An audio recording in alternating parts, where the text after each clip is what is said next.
di masisigo ba't ganto? Ginaganapan ko lang na natural, tsaka inagapan ko na mautal. Nilawan sinugal, ginapang minahal. Katagalan natutunan ko rin tumagal, tsaka alam ko naman na inaabangan na. Sana tabangan yung papakawalan para di naabangan. Kaso nga lang pala ba naman ang alabang kinalakihan na galingan kaya nakasanayan ko makabuo na madiin. Di ko na malayo na malayo na malayo na malayo. Narating patay ako na pailing. Mga naniwala di ko pwede biguin, di ko pwede pakitaan na bitin. Mga tinga na kalang busugin ko pa din kahit kabisado na kalitiin. Alam ko na may mata na nagbabantay kung paano ako sasablay. Matyagang nag-aantay kung kailan ako tatamlay at lalaylay. Yung mga laway na makita ako na mahina. Umay na manira, ngalay na manghila. Kasi nga walang pinakitang hindi pamatay.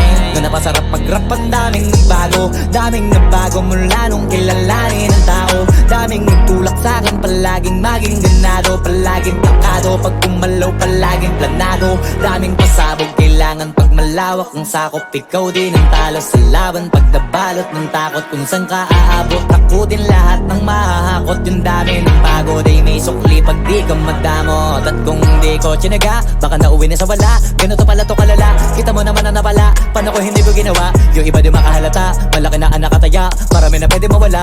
Kahit di na pwede pabaya, hindi pwede puro mamaya. Baka sa huli mapahiya, totoo na parang himala. Nagsimula sa iba pa tiningala. Matagal ko din na kinapakatagawa, di ba na pa yung kalidad. Di mo na kasi binabaan na marami pa nagdududa. Puro kilos ang inuuna, ngayon kita mo namumunga. Tumutubo na, pakarami ko nakukuha, pero di pa rin nalulula.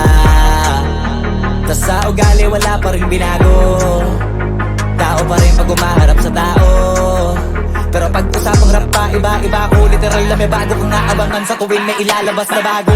Yan ang ginawang pambawi sa nakikinig palagi, para mas lalo sila ganahan na yung mga bago ko hanapin. Yung iba naman na bababawan, pero di na para atupagin. Di kasi nila maunawaan na imbulsa ko pinapalalim. Kahit pa paano naman naganap ako paunti-unti. Gumalaw ng pino, hindi maitatanggi. Iba din na laking munti, pila may anting-anting. Sa galing may malayo kunting na naging kambing. Sa dami ng hinahin na putahe, pwedeng akalaing malaking kantin. Yung iba nakahalata na sa pangalan naglaka, nagiging malala bigla, lalo pag pabaliktad na binasa. Pag gumagawa, ginagawa, magagawa, maiba lang ang lasa. Para maipakita ko din na din ako gumagawa na basta-basta. Ngayon lalo pang nananabik, kasi meron ang bumabalik. Gagawin ko pa rin ang gagawin. Ngayon saan pa kaya ko neto dadalhin? Subok na yung lagi niyong sinusubok nun.